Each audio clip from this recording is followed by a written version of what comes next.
A very good evening to our wonderful audience. I am Dr. Surbhi Mitra, a psychiatrist. I work for Evrox Healthcare, which is a digital healthcare company. And this show has been brought to you by Evrox Healthcare's Mind Care branch, which is again headed by me. We have a series called Mind Matters, in which we discuss certain issues, social, psychological, as well as psychiatric. Today, we have brought up this social topic of feminism, which boils a lot of blood in a lot of people. So, feminism is the belief in social, economic, and political equality of the sexes. Although largely originating in the West, feminism is manifested worldwide, as we know, and is represented by various institutions committed to activity on behalf of women's rights and interests. Uh, Throughout most of the Western history, women were confined to the domestic sphere, while public life was reserved for men. In medieval Europe, women were denied the right to own property, to study, or to participate in public life. At the end of the 19th century in France, they were still compelled to cover their heads in public. And in parts of Germany, a husband still had the right to sell his wife. Even as late as the early 20th century, women could neither vote nor hold elective office in Europe and in most of the United States. Women were prevented from conducting business without a male representative, be it father, brother, husband, a legal agent, or even a son. Married women could not exercise control over their own children without permission of their husbands. Moreover, women had little or no access to education and were barred from most of the professions. In some parts of the world, such restrictions on women continue even today. And hence, we have come up with this topic of feminism and why it became necessary for women to stand up for themselves if others didn't. For this, we have a very bright economist amongst us, Rohini Sanyal. Hi. Hi, Rohini. Uh, yeah, sorry, should I introduce myself now or should Yes, we wait? yes. Okay, Be a so hi, feminist and introduce yourself. thanks, Survi. Hi, I'm Rohini. I work as an economist and I have done my master's degree in economics about a few years, about 6 years back, and been working actively in this field. And of course, this is a large part of which also comes under the economic sociology mix, as we rightly pointed out. So, yeah, hoping that we can discuss some very interesting things today. So, back to you, Survi. Definitely. Thank you for coming. We also have a mental health professional and a counselor who works with career and employability with young adults and youths amongst us, Mahua Roy.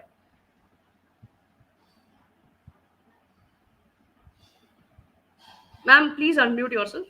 Hello, Surbhi. Thank Hello, good you evening. for good evening. Thank you for inviting me for this awesome topic. Let's just get into this. And as Surbhi said, I'm a mental health professional, working largely in career and employability area. Along with that, of course, basic counseling, and very interested in the topic because I work with a lot of I work with people who are into this, like, new age of feminism as we see. And the topic interested me. So let's proceed. Back to you, Sylvie. Thank you for accepting our invitation. Now You're we most also welcome. have a crafter amongst us, Rupa Ray Burman. Please welcome her. Hi, good evening. I am Rupa Ray Burman, and as the topic has interested me a lot today evening, I'm looking forward to having a good discussion. I'm a crafter by profession, and I'm in this line for the last 27 years, and I am only dealing with females. So this topic is really, has really got my interest, and I am looking forward to this discussion. Thank you. Welcome, ma'am. So, now that I already introduced the topic and we talked about the past as to how it was in the 1900s and the 1800s, now Now let's talk about the recent scenario. So, what does feminism really stand for in 2021, according to you? I'm just throwing in the ball. Anybody can catch it. So, uh, anybody can answer this. So, what does feminism really stand for in today's date? I'll go ahead if everyone's okay with that. Yeah, Um, sure, sure. Please do, please do. so I think as someone who has recently started their professional journey, and uh, in the beginning, when you're in school or even in college, I don't think you feel the difference between men and women at that point. But as you proceed in life, I think the difference starts hitting more seriously, right? And the topic for today, how are we putting women on a pedestal? This is something we really need to think about, because personally I don't think I have ever thought about this or given my mother enough time to sort of. So I've never really considered her a human separate from, like, she's my mother. And now that I am a mother myself, I can see that. So I think Rupati and Moa ma'am can would probably also would shed some light upon this. But uh, what is happening, in my opinion, is as we are moving and progressing in our lives, uh, women are expected now in today's world. Well, you are expected to be working. uh, if I'm talking about urban households or like the really progressive households, where you're expected to be working, but at the same time you are also, maybe, in a masked way, expected to be taking care of the household, which means taking care of your husband, taking care of the children in the house. And that will not come out in a very direct way, um, but in a veiled sort of way. It would be projected upon you that, oh, well, this person is not supposed to do this, you are supposed to do this. It is True. expected that you would be making the bigger adjustment or the bigger compromise. um, or even today, let's say, if I am facing difficulty in raising my child, then I would be expected to leave my job and take care of the child. And this is something, I know, I mean, I'm saying it, but I think even it would be odd for me if a friend of mine says that, oh, my husband left his job to look after the child while I'm working. And that is because we are so deeply conditioned since our childhood to see that, society sees it this way, society expects you to do this. And So when we grow up, we want to break free from those traditions, but somewhere, it is pulling us down. And in that respect, I think something very important emerges, and I call it the whole women support women movement. That I'll give you an example. So I have a female manager, and I'm telling her that my child is screaming, and I can't really be in this meeting because I can't hear anything, I can't focus on it. And she says to me, that's completely all right. I'll fill you in when we are done, and you can just, take some time, gather yourself, calm the baby, and then come back to work. And this is exactly the kind of thing we are talking about when it comes to women support women. That I show the compassion and respect towards a struggling mother, or another. Maybe it doesn't have to be a mother, it could be a woman who's uh, maybe facing difficulty in her home life. She is probably struggling with mental health issues. There could be so many different things. But I think what we really need to do is have compassion. This is the time when you want the mother-in-laws to step in and say, no, no, you need to do this. You don't quit your job, okay? We are with you, we support you. Or the mothers to step in and say, we are with you, please continue working, please soar to greater heights. And we recently finished Durga Puja, and everyone is blessing the married women, saying, oh, may you be married forever. And I I said to this lady, and I said, you didn't bless me and say that, may you do much better in your professional career. And we had a laugh, but I think I made my point. So anyway, so these are what I think broadly what I think about this, but I'd love to hear from the others on the panel as well. So back to you, Survi. So very well put, actually, Rohini. Uh, like women should support other women, and the way you actually put it, mother-in-laws and other women, should be talking more about each other's growth, each other's careers, each other's professions. So as it is, we are quite burdened with our families, taking care of our parents, spouses, children. So when it comes to our own selves, we don't take much care of us. And I think if women support women, जैसे एक saying है हिंदी में कि एक औरत ही औरत को समझ सकती है. So I think that could go a long way when it comes to feminism. So would anybody else want to contribute to this? Mahua ma'am, uh, you're muted actually. Yes, I would like, I can go on and on for hours together on this topic. But then, yes, where do I start? I'm really like looking to every day, every day, something or something or the other comes up which reinforces this belief that we need voices. So when I was talking to Evrox and the topic was like, are we overdoing it? I said, like, we are not even doing it, dude. Like, we are not even doing it. So, where do we go overdoing it? So yes, I would not really talk about going out into the streets and saying things like that, we are the ones, we have so much shakti rupena, this rupena, that rupena, everything granted. We do have every rupena, nothing left behind. But then then when you look into it closely, I mean, what are the roop that we see? And For example, recently I was like taken aback when I came across this thing that, I cannot go out in the market and buy a woman's razor without paying a tax on it because the color is pink. I mean, I was okay. What is it exactly? So, uh, you cannot buy anything which is colored pink and which is used for women luxury. And within this luxury, even the menstrual cycle, the pads, these are also included and they are taxed. We have this extra tax, pink tax. I am like, where do we go really?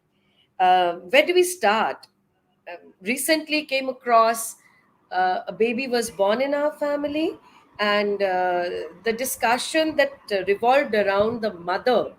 The mother is very fond of shopping. So there were some people who were telling us that, oh, don't worry about it. This shopping will go down once the baby comes and, like he starts taking the time, the majority of the time of the mother. So I just asked that, can the father go on to the shopping spree then? Is that okay? Somebody needs to do it. You can't leave that just like that. Uh, Another one, like, this is such ingrained in our thoughts, in our lives. We don't even question what we are saying. We don't even stop and think about it, what we are saying. So these are just two examples I can come up with, and I will leave you with one question. Say the word caregiver in front of anybody, doctors, anywhere. Say caregiver, and you will often get to hear the question, okay, is she equipped, is she okay, is she able to handle the medicines? That a caregiver can be a man, that idea is so absent. And this we come across over and over again. So, like right from the very beginning, even in this, even when we are talking about, in my house, it's a very famous thing. Recently it has stopped because all of them have grown up to be quite fiercely feminist. So, like food, say the word food, and I'll have three pairs of eyes looking at me. Provider. Later on, I came across a discussion with them, and I said, okay, maybe because I'm a foodie, that's why this happens. But uh, just try it in your house, and who would be the one answerable to the question that who fixes the menu today? Simple. And either it's you or the mother-in-law or any women in the house taking the place. And I would definitely stop here because, as I said, I think we can write books on it. So I would go back to Surbi and let it take the center. Yeah, actually, very well put. Being a psychiatrist, whenever we talk about caregivers, what happens is that जैसे कोई भी patient हो, schizophrenia का हो, bipolar का हो, depression का हो, we always talk about the caregiver, कि who is going to give the patient the medications after the discharge, what is going to happen, who is going to be the main person, and whenever we ask that, it can be the mother or the wife or the uh, daughter generally.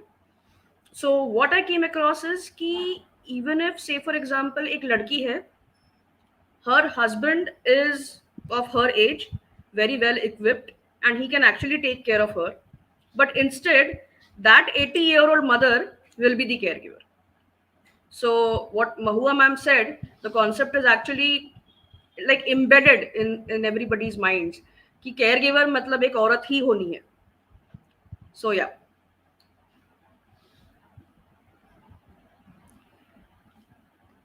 Rupa ma'am, would you like to add on? Please, you'll have to Um, unmute your mic. Yeah. yeah. Okay. I mean, I definitely agree to whatever Rohini and Mahua has said.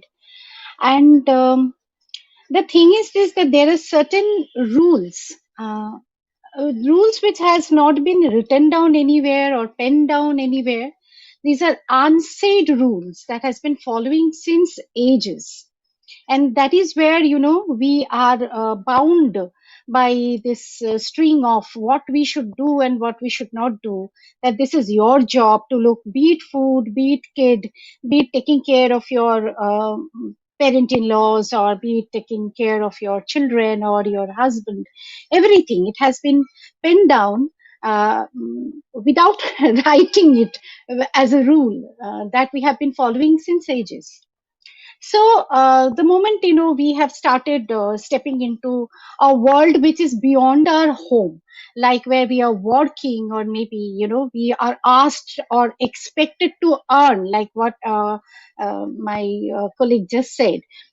So we are stepping into a different world, and a lot of things are lagging behind. So those things are mostly then taken care either by someone who's appointed, a maid or a caretaker or someone. And if there is anything that is not going right, it comes back to us that you have not done this, you have not done that, you should have done this, and you shouldn't have done that. So these unwritten rules that has been coming down for ages, I think that needs to be taken care.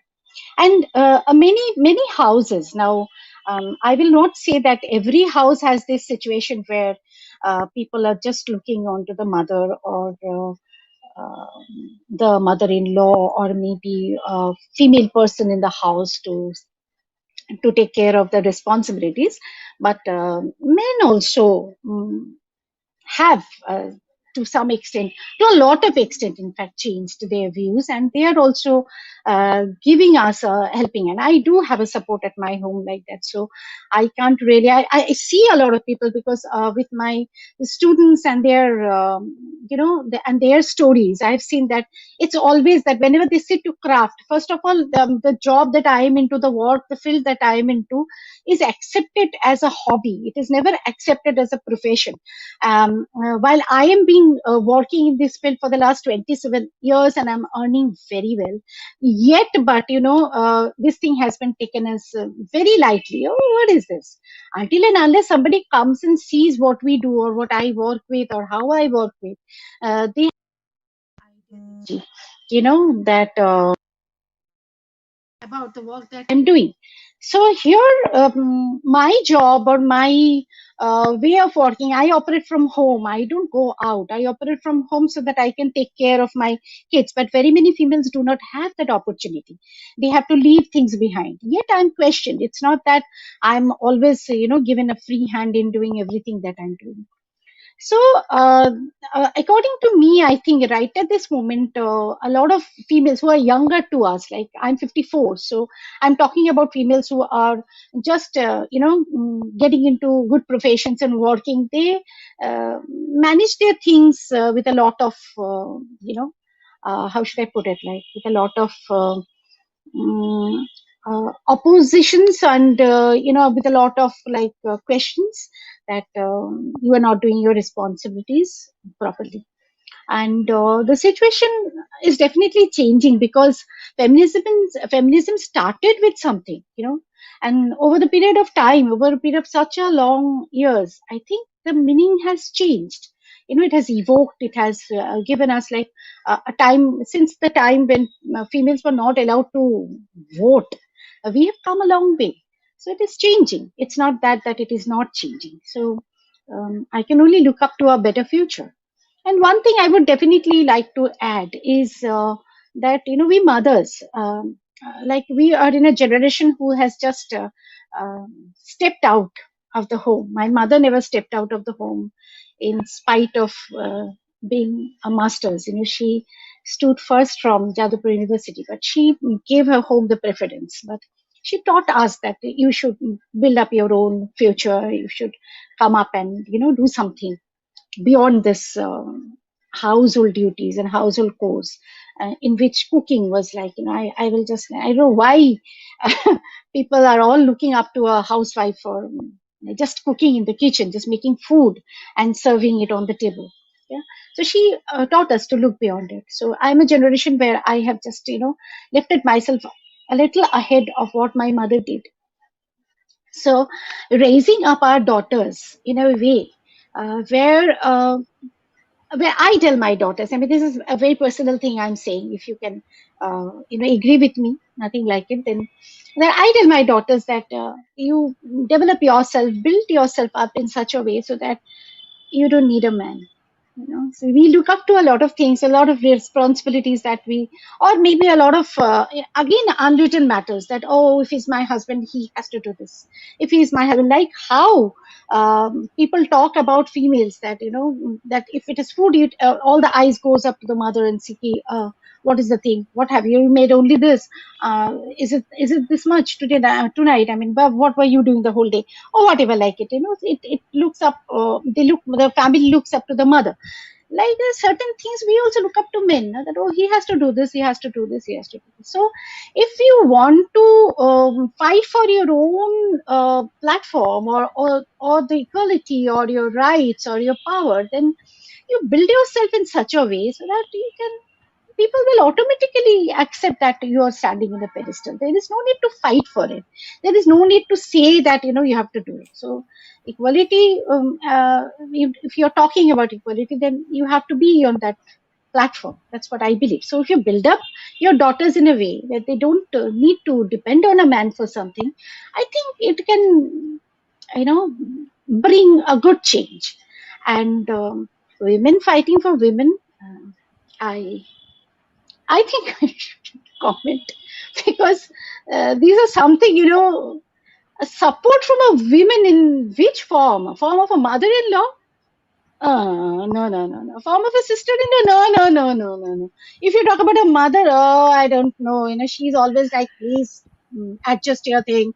Please do this. Don't do this. That is not right. So, whom are we asking for? And why do we at all ask?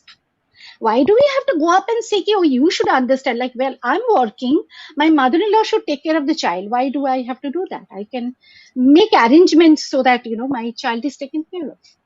So it's like, if you're fighting for your own equality or your own power or your own rights, then you should fight it out yourself instead of asking, other women to support you.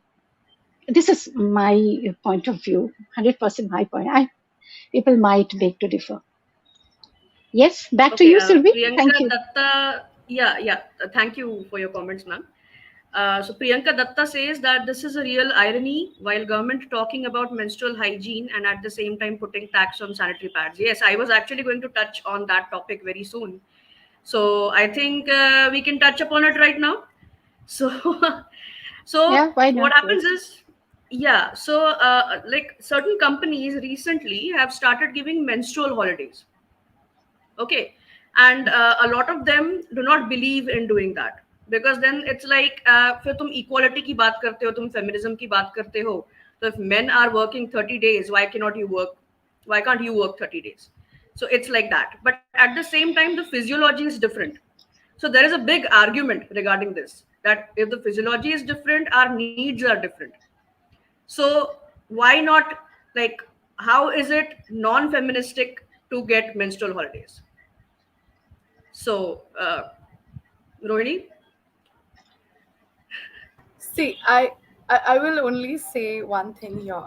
Not every woman is the same. I may need holidays because I have a very heavy period, and my sister may not need that because she has light periods and she can handle it. So it really depends from person to person. So what we are talking about is not really equality, but equity instead. It has to be equitable.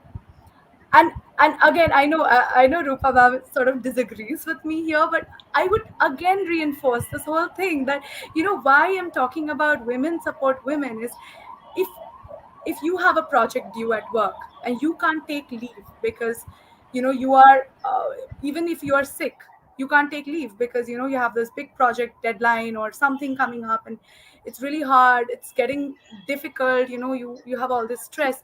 But instead, if your colleague offers to like step in for you and say that, what, you take your day off and I will support you in finishing your deadline or whatever it is. And of course, and then when it comes back to me, I will do the same for her or even him.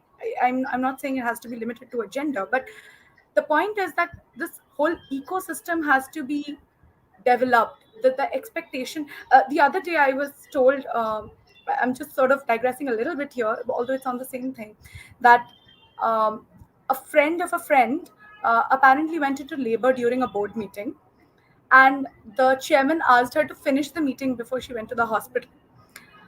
So she said she couldn't, and she finished the meeting on her way to the hospital on a video call. So imagine if this is the level of expectation that is set, that where you need to uh, do your best at work and also sort of do your best at home. Now, if I'm living, let's say, like a nuclear family, it's just you, your husband, and your child.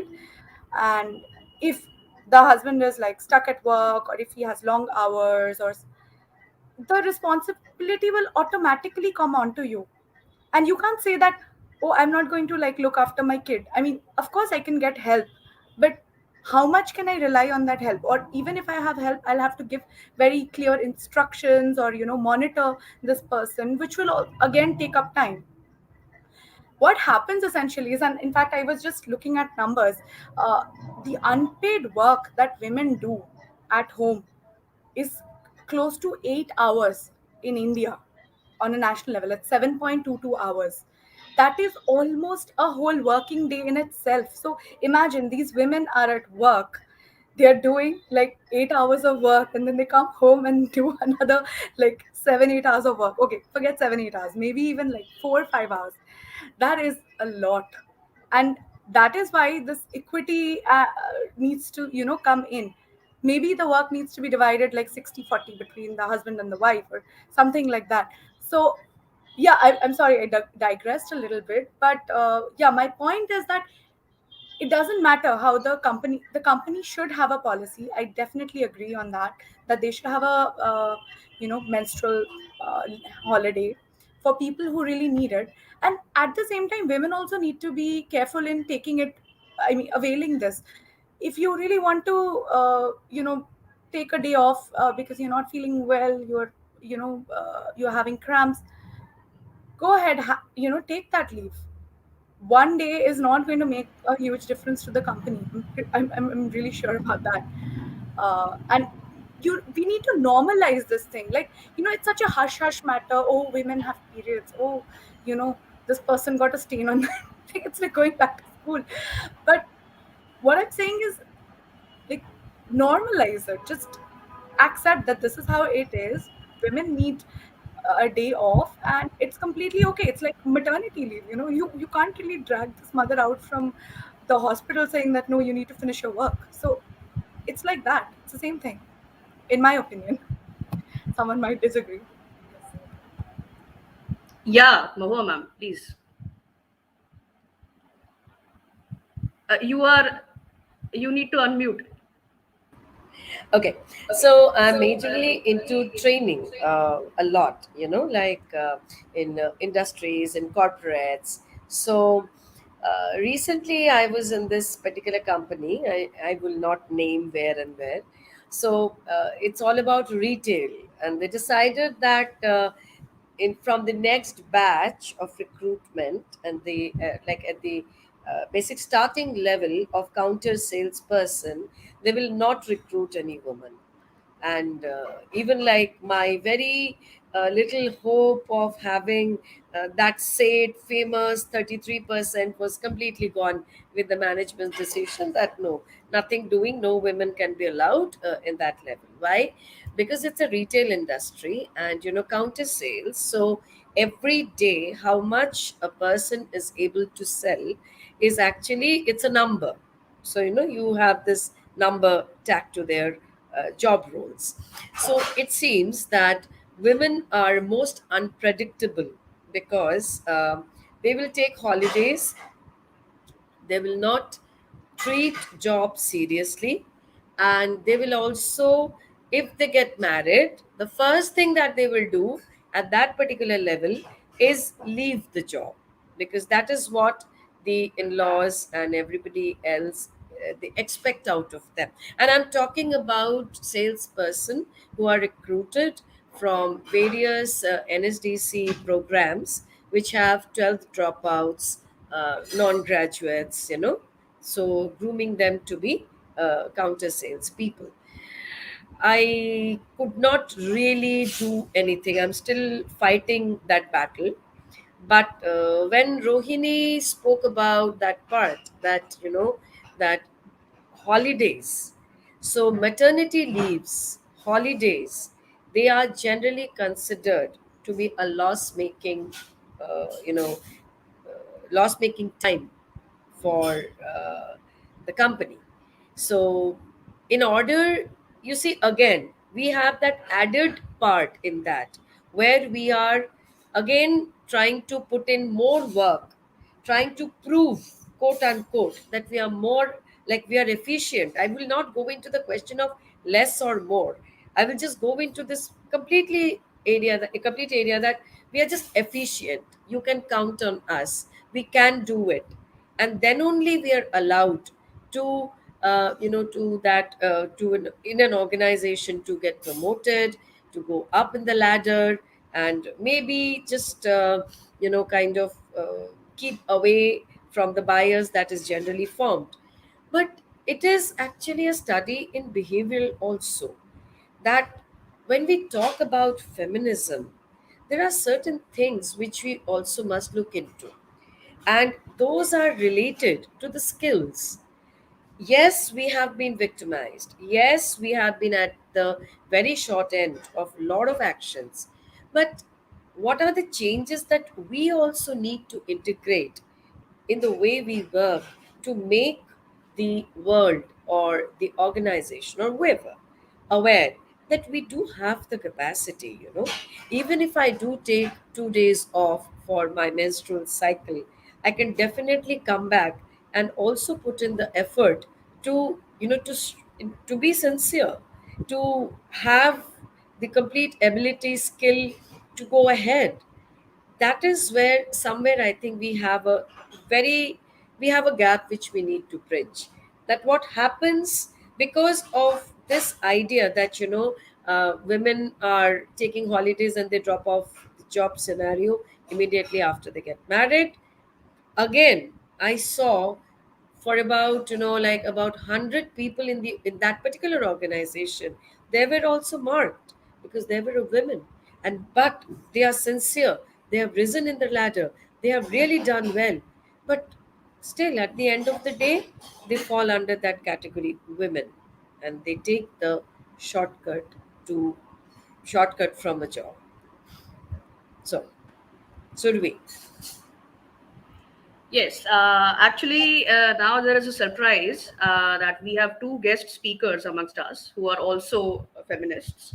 So we have Raina Roy, who is pursuing her BSc Economics from Symbiosis Pune, and we also have Ankita Sarkar, who is a lawyer, Bombay High Court, Nagpur bench. Please welcome both of them.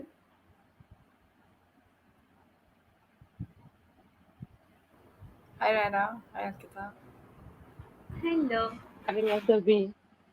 Hi, could you please introduce yourselves? Like a brief introduction. Yes, so should I go first? Yeah, yeah, please. So I'm currently pursuing my BSc degree in Economics Honors from Pune Symbiosis. I'm in my third year right now, and I'm interested in gender economics for my further studies. And yes, I'm a feminist. Okay, Uh, Ankita. Hi, I'm Ankita. I work as a lawyer in different various courts in India. Currently, I'm based out of Nagpur. I work with an organization called Project 39A, which works with mostly disenfranchised inmates in the criminal justice system. Yeah, obviously, as a part of this, I'm guessing it's needless to say that I believe in like intersectional feminism.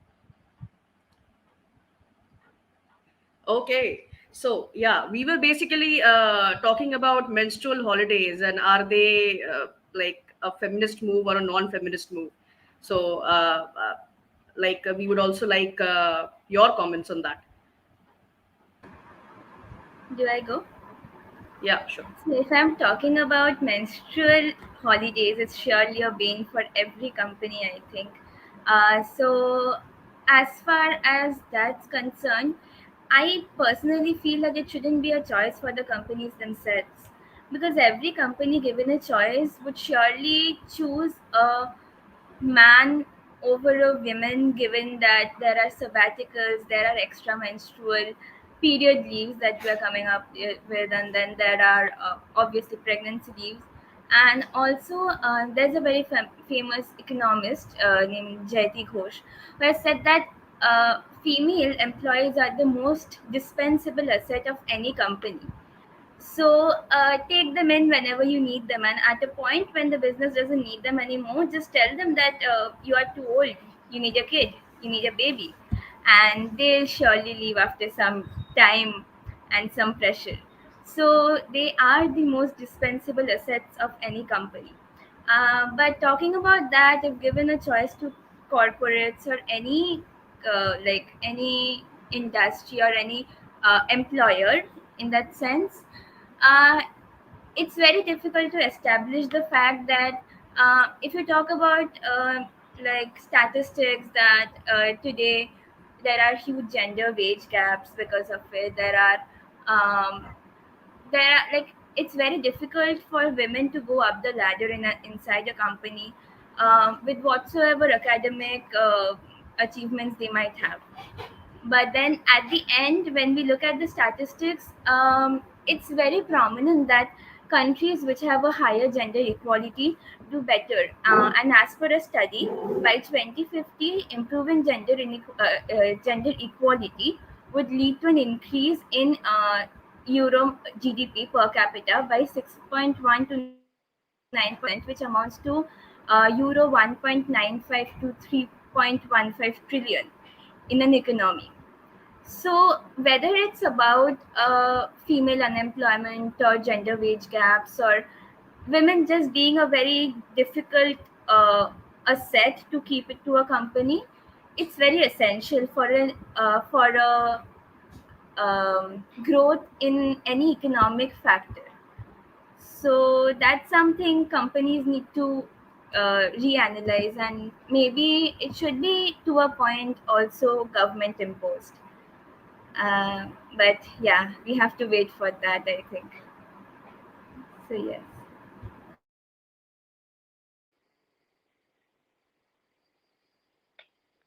So, Surabhi, you're on mute.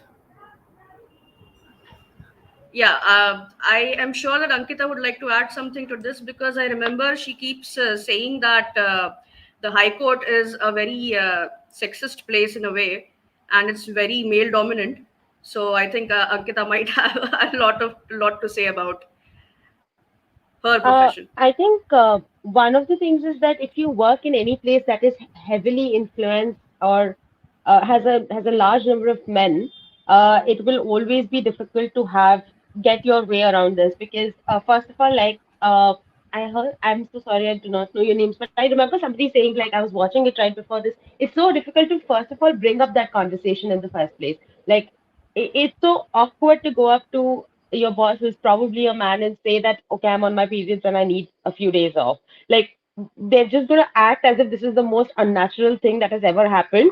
And okay, fine, like oh sure, sure, I mean just go away, do not bring your problems into this. So like having a uniform policy is so difficult for that first reason. uh, After that, obviously there is this lack of that hush hush culture also creates a lack of understanding that different women have different needs. I definitely have friends who breathe through their menstrual cycle like it's nothing, and I have friends with endometriosis who suffer as if it's like the end of the world every month. So I mean, obviously there is going to be the situation where people see that one person who breezes through and is like, oh, why is everyone else complaining so much? So, I mean, not all bodies are same and not all bodies react the same during their menstrual cycle is a conversation you will have once you talk about periods freely. If you're not even talking about the first step, how do you have that discussion ahead? Another thing that I wanted to add is that it's so sad that we are still talking about whether or not there's a menstruation policy. Because it then means that we are talking about it at its extremely nascent stage where we are expecting only people who are assigned female at birth to be asking for menstrual leaves, right? So we are not even considering the question of trans women. We're not even thinking that someone who projects as a man, who has filled in as man in your like all your forms and everything, probably still has menstrual cycles. So we're not even thinking outside the idea of like the traditional female body, right? So how are they going to come up and talk about periods when it's so taboo for like your socially accepted women to have periods, right? So I think I mean it's difficult to be anything than cisgendered if you are even trying to start a conversation when cisgendered women do not have the right to talk about it. So I mean, at least if you have a policy, that means you're opening it up for discussion. It's okay if you do not want to take it. It's okay if you are like good to breeze through it. uh, it's okay if even more you're not like one of those people who uh, I mean it's also things that like if at least there's a conversation about it, there will be an open awareness about like products and like making those accessible and not treating as if like it's extremely taboo. I remember that there was this, I mean, I'm always on Reddit. I'm a very like I'm always on the internet, like I'm a millennial, I guess. But I remember there was this thing where a man had like a teacher had brought in some feminine hygiene products, some tampons, pads, and everything for his class. And it was like, if you take some, I'll replenish it. If you need it, please use it. And some other, I think she was quite an aged teacher. She said it's inappropriate for him to do that. I mean, if you don't even give access to products, I mean, if that is what where it's becoming difficult, if we are still the kind of people, it's like I think someone said it's like school again. You hide your products, like you try to like act around and like walk out and like get a change of products as if like you're trying to like sort of commit a burglary or something. So if even these things are not something that is talked about, like how are you going to curtail like bigger issues around menstruation? And it's like everyone has seen someone or the other in their lives who menstruate. So like it's such a normal thing. And for something that happens every month, like it's insane that we are having such basic discussions around it.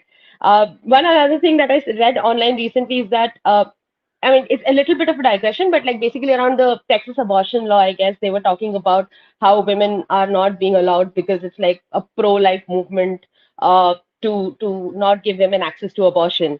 And it said that if rich white men could get pregnant, you would be able to get an abortion at a gas station.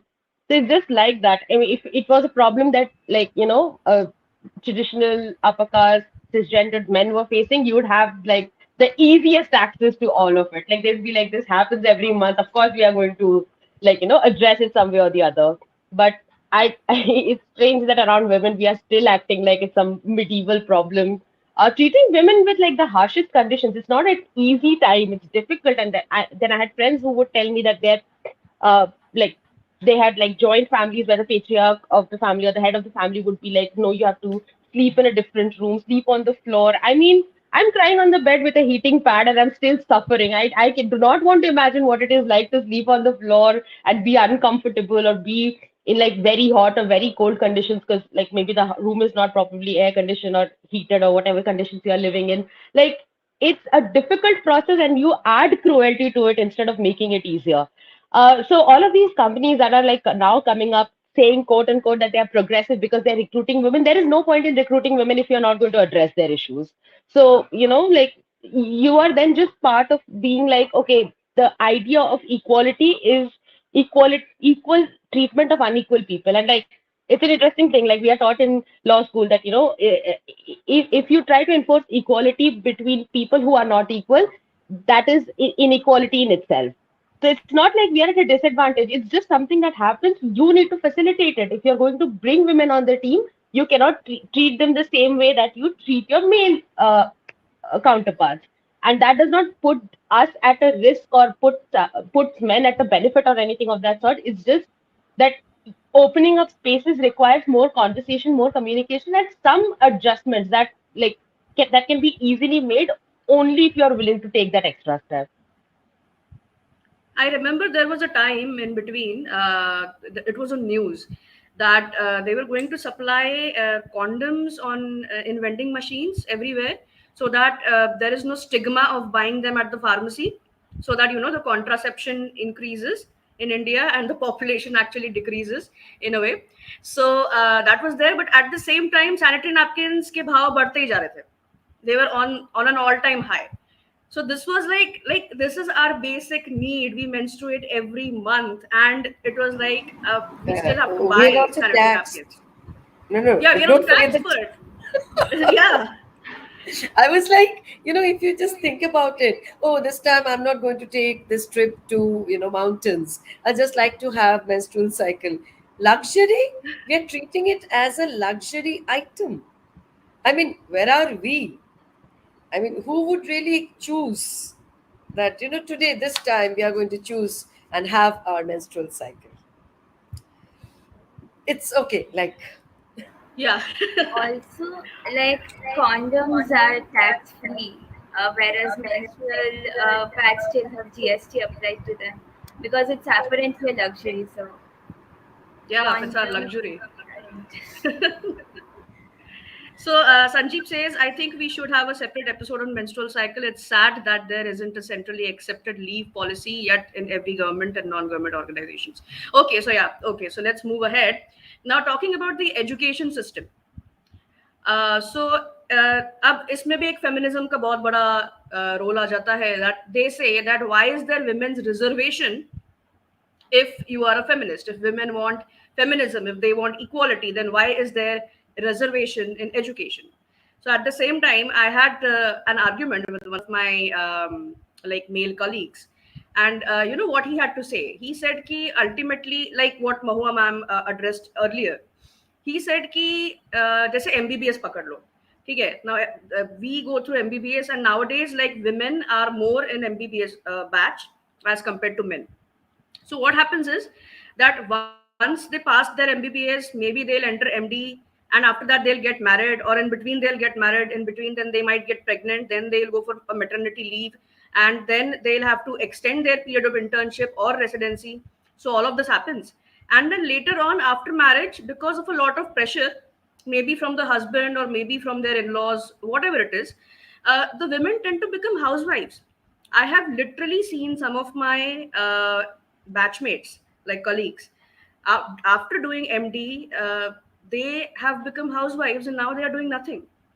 So, in a way, his argument was also correct. Ki you have a reservation, you are using that seat. Ultimately, you are getting married, and then you are becoming housewives after so much of study. Then what's the point of becoming a doctor? That seat could have actually gone to a male who could have actually practiced. So, your comments, please, on the I, education system and the I reservation. want to say something here. It's Yeah, yeah. almost as if that we pay a penalty for our own physiology, isn't it?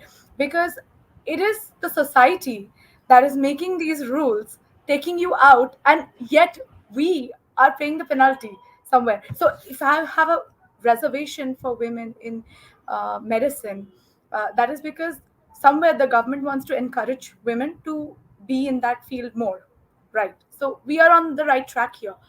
But on the other side, it is about having a support system. So if these women can't have that support system to actually come back and practice, then it is not the fault of the women, it is the fault of the society. So in so we have to address that.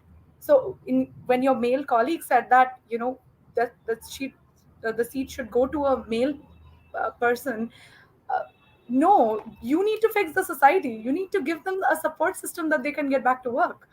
You're not fixing the problem, you're just fixing the symptom by like giving it some medicine, but the cause, I think Mohammed wants to say something. There's another also very big point which I keep observing here. That is that when we talk about, women education, we immediately come to the problem that she will get married and she'll have a child. I guess, and now we see a generation who says, dump it. We don't want to get married. We don't want to have a child. And then this very society comes back and says, oh no, you have a biological clock. You should have a child. It's a cleansing process for the body to have children. And when you have that child, you're also supposed to dedicate your life towards the growth of that child. You you know there is no way a woman can go, even if that person says that fine, don't want it, I would choose the career way. Are you don't know what will you do when you age and you lack companionship. And there we have marriages where people do not talk to each other for years together. They are not on the same page. They don't talk even like share common interest. And yet we talk about that what will happen to you when you lack companionship. The fact that we are women, it is a lot of thanks to the destiny and the divinity that we are supposed to take part in these roles. And if we don't, then there also we have counters in the society. So where do we really go? What are the choices really in front of us? Doctors, I had this case where the girl is actually a good doctor, like she's doing very well in her career. The mother-in-law was not satisfied because she happened to get married to a businessman, and the mother-in-law wanted roti gol hona chahiye. The curry should have the right flavor. I'm like, this girl is a surgeon. Fine, there is no written rule that she cannot make gold roti and have that perfection in the curry. But you also need to take into account the thing that she is also into a profession where she's there, like it's a very demanding profession. Naiji, at the end of the day, roti to gol banani hai, because my son has been used to having gold rotis all throughout his life. What is the role expectation from a woman even in the families? Are we really looking for wives, or are we really trying to look for caregivers and mothers in my absence? Let's question that too. Dr. Pradeep Patil says, is it some way self victimization following victim to system and not fighting against that. Would it be okay if I took that on? Yeah, yeah, please, Ankita. Okay. So there's this saying that you have, like, that women are expected to work as if they have not no kids and then raise kids as if they have no jobs. So, I mean, first of all, is it self-victimization? That's an interesting question because did we somehow as a society decide to make household work into unpaid labor? ये तो सिर्फ घर का ही काम करती है. घर का ही काम, stay at home and do it for a week. Like I always say it because when I started living on my own, I died trying to take care of everything. It was so hard. But somehow you have made that as if it's like sitting at home and just like being taken care of for absolutely no labor at all. Because you somehow have glorified unpaid labor. Like there are these things where people were like posting ki my mother got COVID and then she still came and made roti. Arey, why? Why is she making roti? Please make sure she rests. You've somehow glorified this idea that, all of this work is somehow like greater sacrifice rather than what it actually is. It's labor. So first of all, I you have made remember this this system. post. It was all over Instagram, I think. Exactly, right?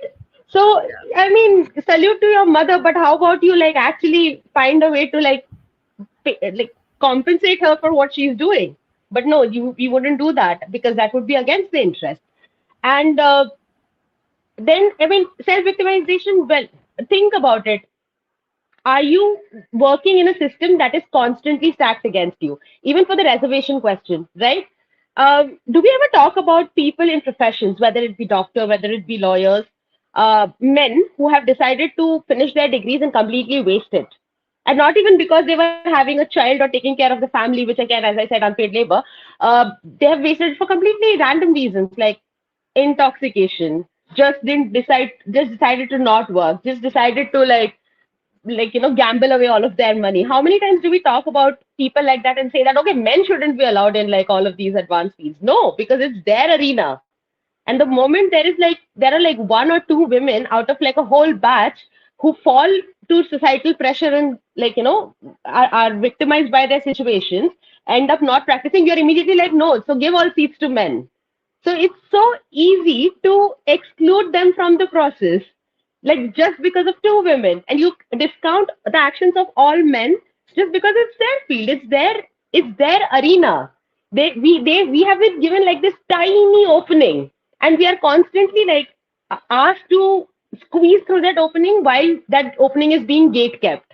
And you're being gaslit to understand that oh, it's not being gatekept, there's something wrong with you, there's something wrong with you for wanting to like fall to societal pressure and like have children, take care of the family, when for hundreds of years there is an internal conditioning that this is what you're supposed to do. And it's not just from like in-laws, it's from your mother, it's from your kaki, masi, whatever it is. Everyone telling you that that's what you're supposed to do. And the moment you fall prey to it, it's like, well, you wasted a seat. I mean, the how do you think about self-victimization in a situation like that? It's fighting against odds.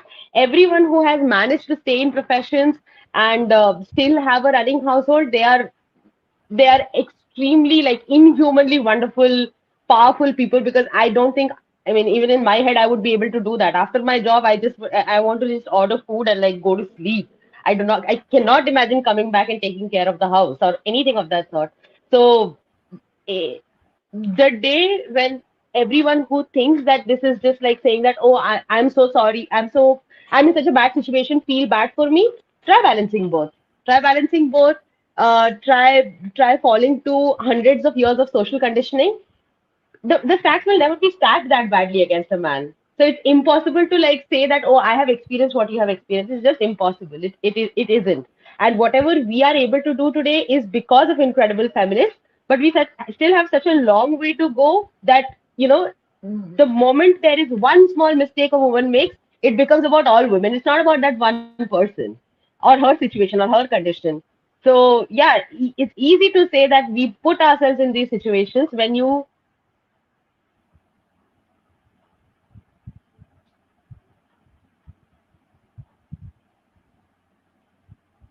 Okay, so I think her Okay, the person who is getting the MD and then sitting at home cannot be blamed really. She's not the culprit here, she's the victim. And victim blaming isn't cool, is it? It's not like she didn't want to practice medicine. She's being coaxed, blackmailed, and prejudiced into becoming a caregiver at the price of giving up medicine. My mom, a doctor, did both brilliantly, but not all women are equally strong or lucky. That's actually very true. A small word here, balancing the both and being strong. I find it that's another image altogether. Because, Yeah. we never say that my father did both and he's so strong. No, he's strong because he did whatever the society wanted him to do. But if my mother did both, she's strong. Yeah. Rupa I ma'am would wants to like add to say something.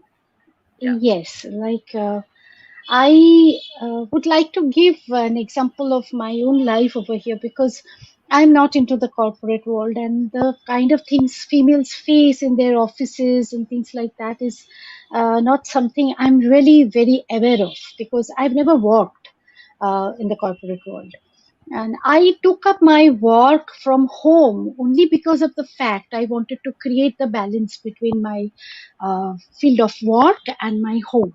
I didn't want anybody to point fingers at me telling me that you did not do this responsibility. This was something what was your duty and you did not do it. But it has not been easy. I faced a lot of problems, a lot of issue, but I stuck to my own thing. Like while somebody is saying that that a doctor or a surgeon who's really good at her work or who's really educated has given up the thing after a baby is born, and then she could not get back to her own thing to practice. It's definitely a lot of pressure build up around her from her home or from the environment that she is going through. But I stuck to my thing. I have two daughters, and I have handled them single handedly. I've never allowed anybody, any maid, not even a single maid, trust me on this note, not even a single maid came into my house to take care of my babies. At the same time, I did my work. Most of my students ask me this question, ma'am, how do you do it? So it's a simple thing that I would like to just share, with the people who are watching me, that a lot of things depends on the time management. And I have framed my work and my life at home. Not that I'm saying that people have not criticized me and I have not gone through, but I stuck to what I wanted because I am a crafter by profession and this is my oxygen. I never gave it up. Come whatever, even if I had to take a break, I took a break because I was working on my own, and this is my own job that I could handle myself. So I didn't have the pressure from the company or a boss or something. I'm still my own boss. I'm still working the time I want to work, and I took care of my home as well. It's not that I was not criticized. I've gone through a lot of mental pressure, a lot of traumas, and a lot of things but I stuck to what I want. So uh, I think people. I'm not a very highly educated person, but I have respect for education. Definitely, I would definitely suggest females who are going through this kind of a thing that don't give up on your thing.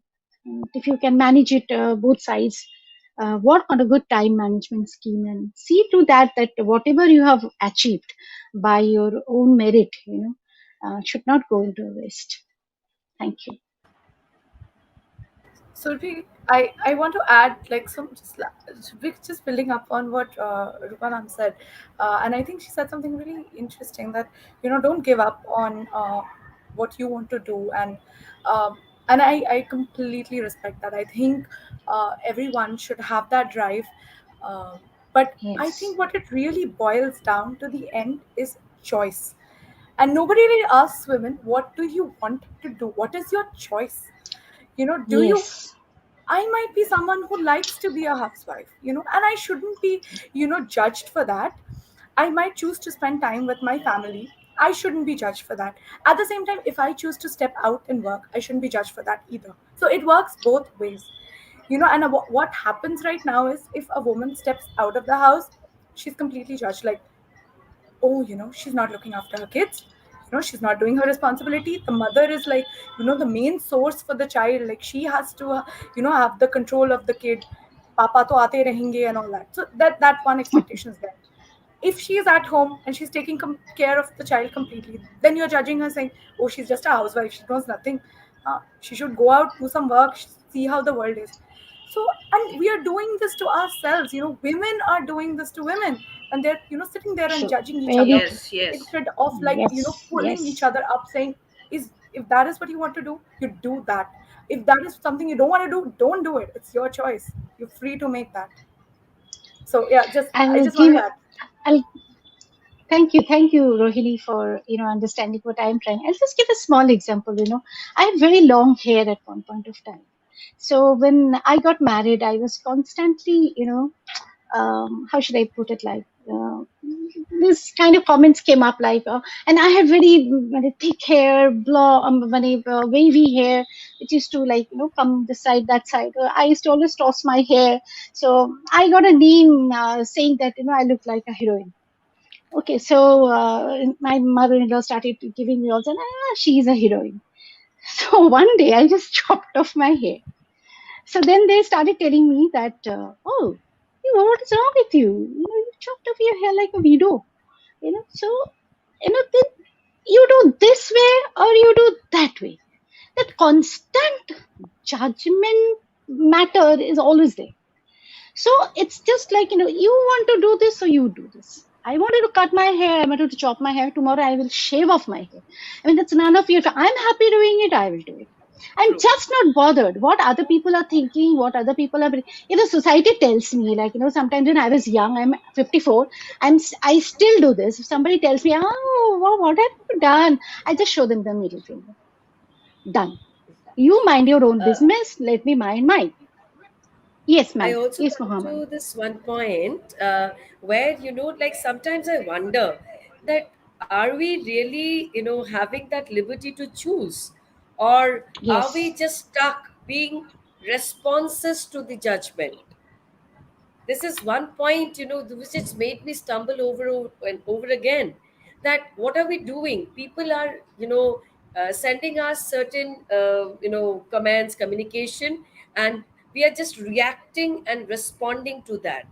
So to a large extent, when we see our youngsters responding to this idea of feminism, there is a lot of way I see it is also a reaction. So the freedom to choose what you want to do is also, it is in a way influenced by your reaction to what society is judging People you say. as. Yeah, what Yes. people say and they are saying, we suddenly take up the cudgel. For me it was, and I love to travel, and I just go. I know I used to train and travel, and I remember the entire family, including my own mother, she telling me that, you are leaving these two very innocent small kids behind. One of them is sitting next to me right now. So, and leaving them back at home, and you're just going off just like that. Who will look after them? And I remember it was back in 2001 and 2003, I think. And me saying that, well, your father, their father is there, their grandmother is there. Definitely I'll tell you like what are the things that are important to them, but for some time you can definitely manage, because I need to choose the space I breathe in. Yes. Yes. And Very true. that Very was true. one of the place, like, okay, so yes, same, I faced a lot of flack, but then it's okay. Like, Yeah, but then okay. we have evolved now. That's the best example that I set in front of my students also, that they say that, man, they don't allow me. They don't allow me to sit on the table and cut something. They're always saying, ki, what pasara you're doing in the house, you're making the room dirty. And even a sister-in-law coming and telling her own bhabhi that, why have you made the place so dirty? Hurry, we are into paper crafting. We will be cutting things. Paper will fall on the ground. What? Why do you have to say that? I mean, if you're telling a doctor not to use a scalpel, that doesn't work. So these are things I think, somehow or the other there should be courses given to women, not only daughters who are from a very, also to mother-in-laws. The first thing that comes in my mind is that term, MIL. They should be trained up. There should be courses coming up where they should be trained. Okay, this is the way you should be, tackling your daughter-in-law. I remember after I got my marriage was a whirlwind marriage. I mean, my husband did not come to marry me. I went to his house to marry him. So that was, and that those days it was a big thing. So and we are still considered as heroes, amongst our friends circle. So there, my father-in-law told me in the morning that, why you get up and you make tea? You did not make tea. You got up. I said, I will not make tea. What is this? Marriage doesn't mean that you get up in the morning and bloody make tea for everybody. किसी का काला चाय, somebody wants black tea, somebody wants liquor, what the hell? Why will I do that? I will never do that. So the first day I put my foot down that this is not fine. If you have to make tea, then you will make tea one day. I made my father-in-law make tea one day. So you get up and you make the tea for us. So if you allow people to sit on your head, and if you think, oh, I will not accept, what will my husband think? Oh, maybe he will not be beside me. He will not have good sex with me. And I am not interested to get into the thing where all these rules have been, where in the world it is written that you get married and the very next day you get up and you make teas for everybody in the house. Kaka, bua, tai, chai. What? No, I will not do it. So at the very beginning of my marriage, I had started, you're laughing, but it's a fact. There's so many things that have happened inside my house, which I had to stop. No, I will not do. I will not do. Ho sake jo kar lo. Whatever you want to do, you do. What will you do? Max to max, what is going to happen? All the females, why are they so scared? My first thing is, why the hell are you so scared? If you have some quality, forget about being a doctor, an engineer, a lawyer, a chartered accountant. You can make even papar and do something, make good pickle and do something, a business from where you take up. And if you're standing economically strong, why do you need to be scared that your husband will leave you or your in-laws will throw away, your parents will die? Nobody dies with all these things. Nobody. I Yeah, have a so friend, a very close friend of mine who, yes, Surabhi, probably it's time. yeah, actually, Rena as, raised her as hand Moha, twice. We as Moha said now that, we can go talking hours and hours yeah. after this. This should continue. I mean, this probably is Evrox's best discussion so far. This should continue. We should have a Okay, second level. Raina, please. We will actually. Yeah. That's 101, right? Yeah, Yeah, so Raina, please continue. actually, a lot of Yes, yes. females after marriage, right? Because it's such a huge milestone for a female's life, and it's like made to be so. It's somewhat the housewife's guilt takes over. So I had watched this documentary called "The Century of Self." It's on Sigmund Freud, and it's a 4 episode documentary on some like.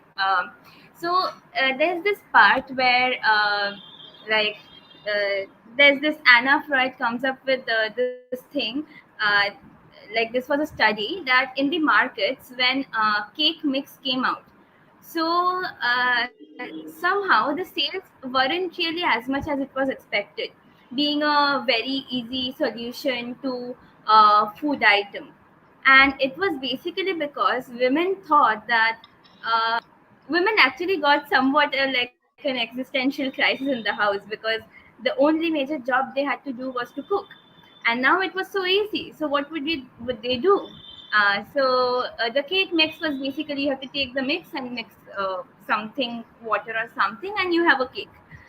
And that was the problem. So they started tweaking the ingredients in it, and now they had to add milk in a particular amount to the mix to make the cake. And suddenly the sales boomed, because now the females had to actually do something to make it happen. So I mean, and even after that, the second point I'd like to make is, even today we keep reiterating these narratives whenever we like talk about religion. Um, some days back in our apartment, there was this female priest who came here, and that one question that I asked her is like, if you're a feminist, then why do you really preach religion? Because as far as I know, I've always asked my mother that why do you like worship Lakshmi? Because the entire thing that it's there, like every day you have to read it out, is that Exactly. Pachali, like everything, like that thing basically says that who's a Lakshmi? A Ghar ka Lakshmi is a person who basically takes care of their husband. So, Children. and the children of the house. I mean, why would we even think about it? Like, Gharka Lakshmi can also be a person who brings in money to the house and not just take care of the like person who is the bread earner. So yeah, I think that housewife's guilt is something that really, really takes over even today.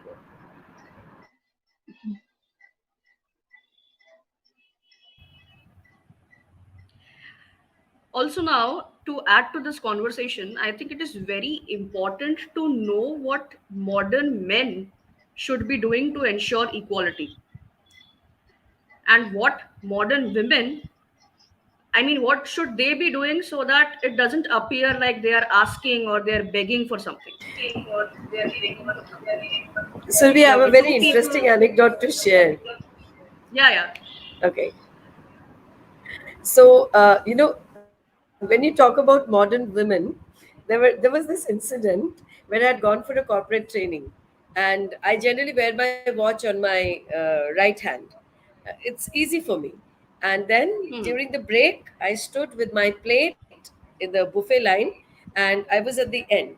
So there were many gallant men there present. In fact, the entire congregation, it was only men. So they allowed, ma'am, aap jaiye pehle, and it was with due respect. I said, nahi, main idhar hi theek hu. There is no problem. You go ahead. I'm okay with this, being at the end of the line. So they found that very tough.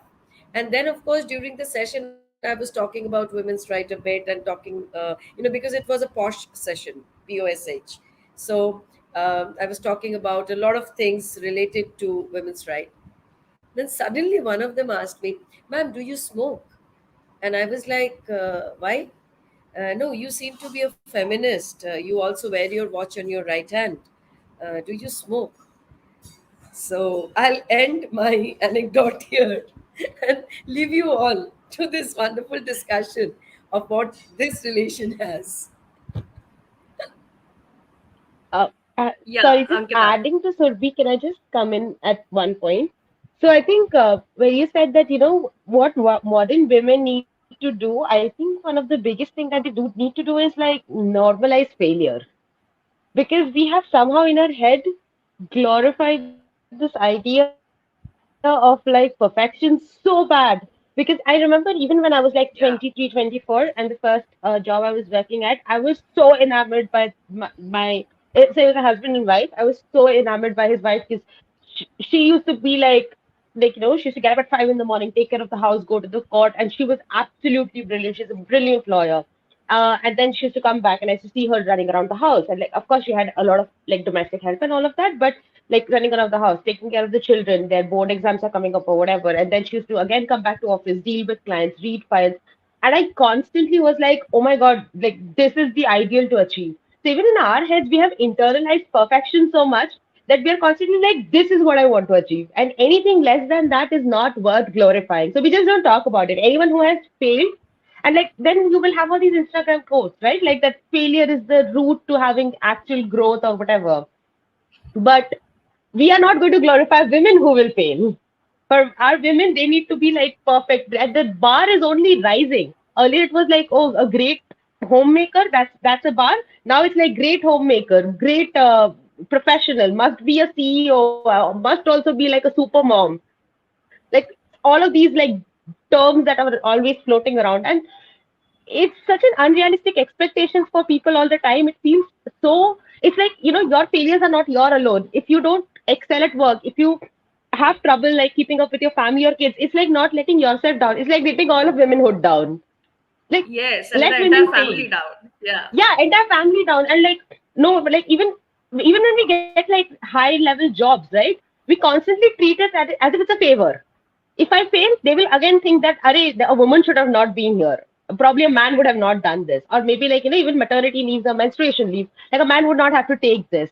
So we're constantly like raising the bar ridiculously, and it just means that there will always be like I spoke about intersectional feminism because of that there will always be like one privileged section of women who will only be able to reach that. We are not helping all women. We are helping like one very small section to probably succeed, right? Yes, So yes.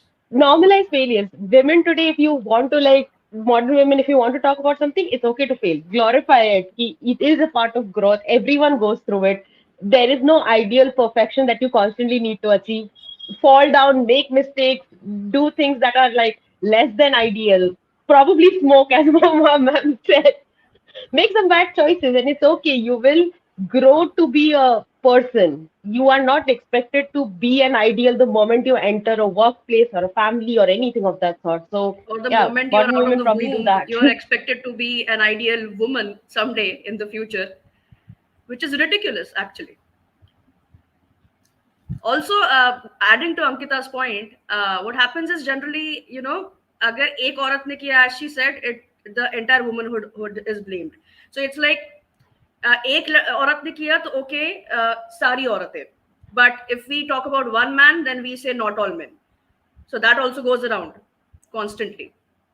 So, Survi, actually, I want to add something to this, and it's actually something about what Ankita said. That how we set like these unachievable targets for ourselves, and I just have one, thing to share. Like I'm sure a lot of mothers have already done this, but with me, I was on a maternity leave, and I decided to go back to the work early because I thought I'll, start working half time and then extend my maternity leave a little bit, so that I get some time with my, like I can get some time at home. And then the whole pandemic happened, and it was madness. It was just sheer madness for me.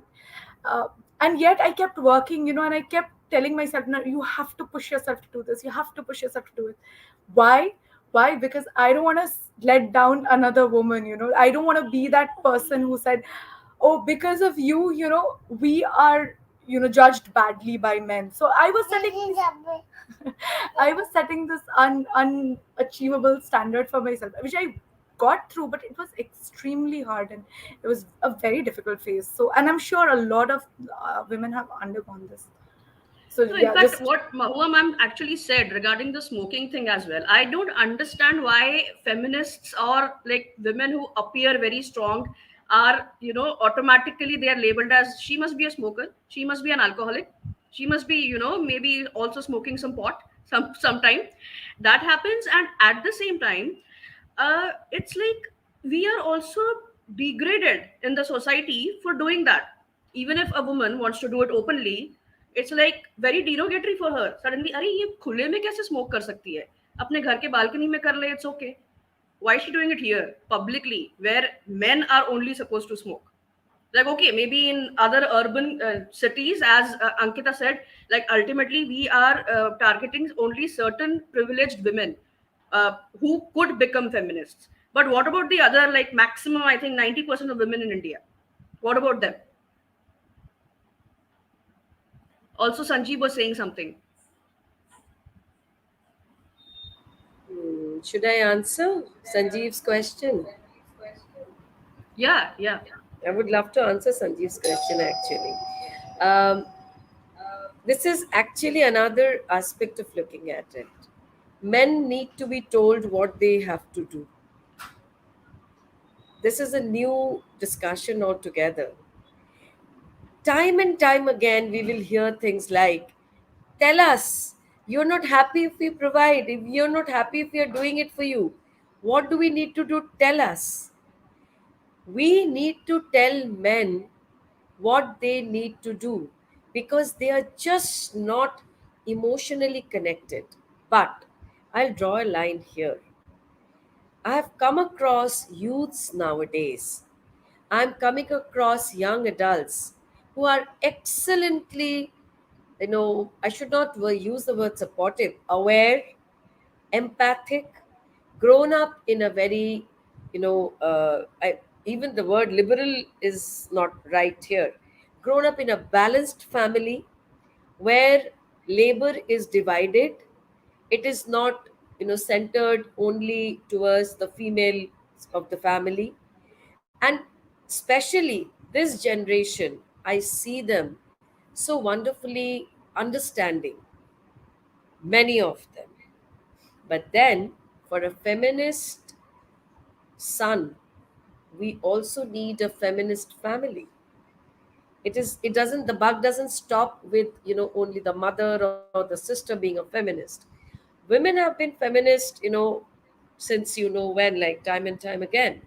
So, Sanjeev, when you ask that, we are not built or function equal, so I'll just leave you with an anecdote where my daughter one day told my husband in the house, when he said that, let me help you, she said, no, you don't help. It's your work too. Try to think about it as a part of your work, and then you will understand that like why we need to have, we cannot tell men what to do. It has to be empathic, coordinated, understanding, collaborative. We cannot have them saying that, I have seen my father doing it. What now? There was another question I would like to answer, Surabhi. I'm just taking a little bit of time here. Somebody had come up with a question that the women are nowadays supported by their mothers and the family. I would like to answer to this gentleman here, that Mr. Patel, for a long time, our generation, we were constantly scared of not having any support in the world when we got married. It was a new area to get adjusted to, and our parents and our family, they strongly thought that थोड़ा सा adjust तो कर ही ले सकते हो, ये तो चलता ही है, हो ही जाएगा. Now, parents have started taking interest in the women's, their daughters' lives. They have become aware that they need to be there as a support system. I do not see anything wrong there. But yes, if you are talking about that mom says that beta maike chali aao, the very concept of maika and sasural, we need to break it now. That entire concept of kanyadan, where women are given away, for what reason, that is another discussion. So all those, being shy, lajja, and kanyadan, and women are, they should adjust, compromise. We need a new dictionary, definitely.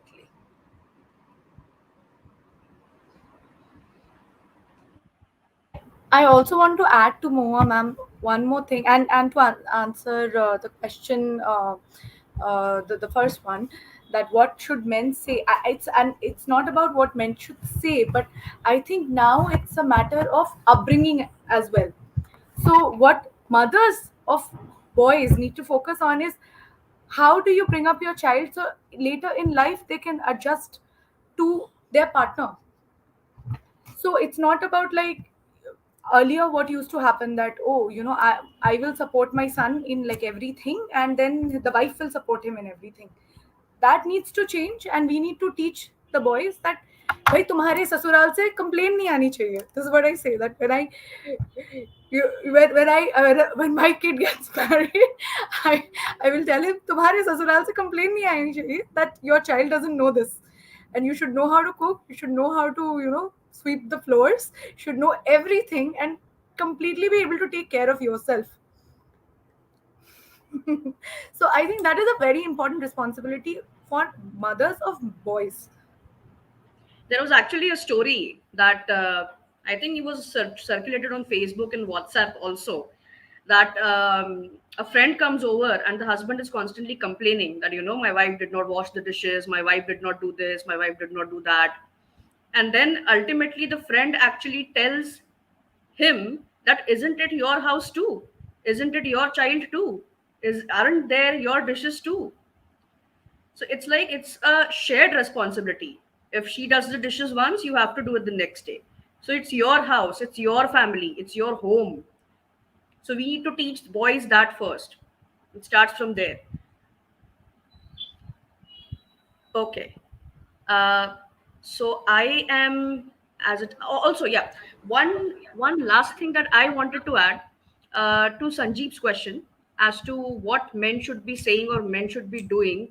If we start saying all of this here, or in general also, what I have noticed that when we talk to our male friends about it, or when we talk to the male counterparts at home about it, not at my place though, my place is absolutely cool, but otherwise, uh, when we talk about it, uh, instead of calling us a feminist, they start calling us feminazis.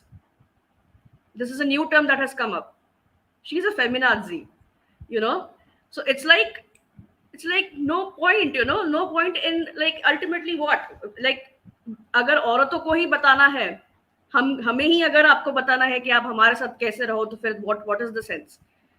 Like, once I was asked to give a speech on Women's Day, and I was like, Women's Day, okay, I can do that, but ultimately I would be talking about women. What's the point? Men should be talking today, and I actually motivated a lot of men to come, and they actually had to give a speech. So it's like that. It starts from home. So I think it starts from all the boys. Surbhi, the posh, programs in corporates, we generally see all women sitting there. It's organized on Women's Day. So for me, 8th of May is a very busy day. I'm supposed to go to corporates and tell them about posh and to the women. And I'm like, every time I go, I'll tell them, please have a well divided segment, 50-50. We should have Yeah. the equal percentage of everyone there. It's only for women, and women are like, what are we, like, where are we? As it But is then going on Women's Day. yeah. Yeah. So this is, and yes, Sanjeev's question was actually that, like, not with the next generation, but right now, men, they are Yeah, right now, clueless, men. they do not know, because they follow, and specifically I've seen it in relationships. They follow the example of their parents, where father isn't quintessentially a patriarch, the mother is the very efficient housewife, and Yeah. that is the expectation they bring to the marriage. And I think everyone now, before going to the commitment of marriage, should understand what the institution is all about. Sit down, have a consultation, think what you're getting into, what is the expectation, and then take up the role. So if women are called commitment shy nowadays, I think it's a very good thing that they are giving it a thought, that why should they get married and have children? And what would having children mean? So that is one aspect. And yes, to answer Sanjeev, how should we, like, okay, Sanjeev, there are a lot of things I can go on. I said, like, if you're out on a date, don't pay for the meal. You can always go Dutch. If you are, with your partner, uh, whatever gender that might be, don't pull out the chair. That's also, again, a very, patriarchal way of protecting your partner who's of the other gender. So very Yeah, it's small a things. patriarchal way of showing chivalry. It's exactly, the chivalry itself is very patriarchal. So, Yeah. like, talk to them. And when you talk to them, listen to them. Don't try to say that, oh, you do not know anything. Listening for men has become a mandatory thing. And expressing what is there in your mind, because I think misogyny and patriarchy has affected men also to a very large extent. Afraid to express, afraid to connect, to emote. So they are clueless. How can they have any clue when they cannot even talk about what is going wrong? And Yeah, why aren't ages they of able to? conditioning. Exactly. Like, don't cry. Don't be, anger is an ornament that men should have. Okay, Yeah. so men they go right ahead and show their anger for no good reasons altogether. There is no conversation, there are contradictions, there are fights. So understanding the importance of conversation, understanding creating a safe communication space between genders where people can open up, can speak, that has to come in within the syllabus of what we teach men, whatever. Yeah, even tears and emotional Yes. outbursts are ornaments for And women. gender tropes like, women don't women should not cry and women should adjust. Oh my god, I'm so like, yeah, yeah, go ahead. Yeah, please, Rupa ma'am, go ahead. Your mic. You need to unmute. Yeah. Unmuting. Yes, in this question come up that what men should do. I think the least that they can do is understand. you know Understand what the partner is going through, or whether she is in the right boat traveling or not. That understanding gives women a lot of encouragement, that my husband understands. If not the mother-in-law, if not the father-in-law, if not the sister-in-law, it's okay. But when it comes to the husband, we only want that person to understand, which motivates us, that I can do better. Okay, chalo, I'll do this just because of the fact that my husband is understanding my position. And another thing that also I have felt is, men should also start believing that their wives can be better than their mothers and their sisters. They always thinking, "Meri maa ne to kabhi, my mother never did this. So why are you doing this?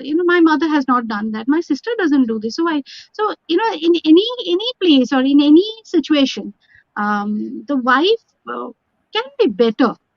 So that understanding, I think, is needed. Thank Also, you. adding a Over to you, point Priya. to the public scenario, uh, see, we say that breastfeeding is a necessity, and it is, obviously. So, Yeah.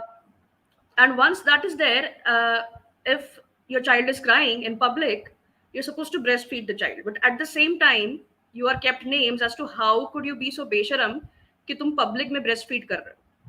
So men would be ogling at you. At the same time, men would be also commenting कि अरे बच्चा रो रहा है इतनी देर से, why aren't you breastfeeding? So it's like it's a whole together different perspective, like two sets of men, the ones who will ogle and the ones who will criticize. Yeah, Raina wanted to add something. Yeah, also about telling men about how to be the right kind for a feminist woman. I don't know where that comes from, because as far as I know, uh, both the genders are growing up at par right now. They have the equal amount of education. So if women know how to be feminists, then why don't men? I mean, men are supposed to be empathic. You don't listen to men saying that, women saying that I absolutely don't know how to be empathic, I don't know how to react when some other females breastfeeding. And yeah, like, yes, I would say that yes, females are also very misogynistic at times. It's not just something men are.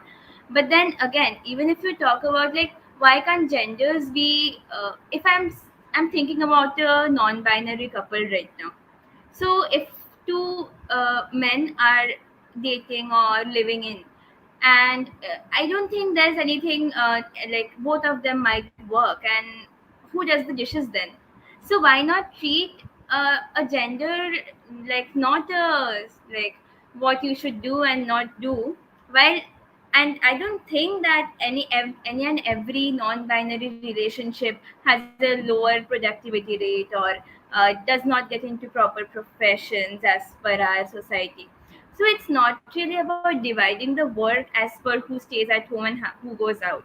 It's about dividing every role in and out between who live together, right? So it's like, yeah, in both the senses, it's about knowing. I mean, feminism should be just as important to men as to women, and feminism is also for the men. It's not just for the women.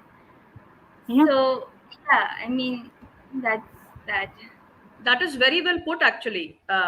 Like when we, like, say for the as she said, if there is a gay couple, there is a lesbian couple, obviously then there is no gender role there.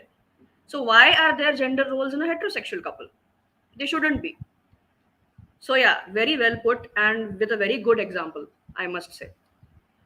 So here I think I should be ending this very long discussion and very elaborate feministic discussion that we had. Yes, with Mahua ma'am. Subi, one request. I think we also need to explore the aspect of women's sexuality, and that also, like how we treat it in a society. So that would take another session. I would not, just a Yes, yes. suggestion, as I it think is. we should go for another session there. Yes. Yeah. Okay, so thank you to all the wonderful speakers. I mean, all the feminists here. This has been such an interesting and informative episode. Thank you, Mahua Roy, Rupa Reberman, Rohini Sanyal, Raina Roy, also Ankita Sarkar, who had come and we lost her. So I was very happy conducting this session and having such wonderful women amongst us today for this discussion. So thank you very much for accepting our invite. And yeah, It over to was a you. pleasure. Yeah. Very good, very productive discussion. I do watch Ebrox's live every time. I'm always there on and off, but this particular session is really good, really interesting. More and more such things should come up. The more we meet, the more we talk, and the more we create awareness, I think a lot of people will understand. So, Yeah, here at Evrox, we actually try to bring up topics that are yes, tabooed and stigmatized to discuss yes, because we want to yes. remove that. So we make it a point to do it every week. Absolutely love this interaction. This has been so productive and interesting. Srijani Ghosh. Thank you, ma'am. Thank So, you so much, Surabhi. It was such an interesting program. Love to take part. I think Evrox and Surabhi both just knew that I would come rush in with all my inputs, and yes, still so much to we explore. just knew that Thank you you were so one much. phone call away. Thank you. Thank you so much. Thank you Yeah, so much. so tomorrow is World Trauma Day. So we at Evrox are sorry if we have hurt men's egos today with our feminism. So, and please continue watching our space for more such videos, for more such panel discussions. We would be there again with next very enlightening sessions. Mansa Bauri Ganeriwala. Sorry if I pronounced it Mansa, wrongly. she's a student of mine. Yeah. Thanks, Mansa, for being there. Okay, she's saying enlightening session. Thank you for attending. Yes. So at Evrox, we are also recruiting doctors. We on our app. So please come forward. Put your names in the comments or talk to us through the helpline number that we have given on the poster that will come after this. Also, we have the website. Our Facebook page. Our YouTube page. You can comment anywhere and just contact us. We will give you a demo of the app as well. And please like, comment, and subscribe, and also suggest the topics that you would want us to cover in the next coming sessions. Thank you and good night. Please take care. Thank you. Bye. Good night. Good night. It was a wonderful session. Thank you. Thank you Yeah. for attending, Nice Rohini, and meeting you accepting our guys. Yeah. invitation.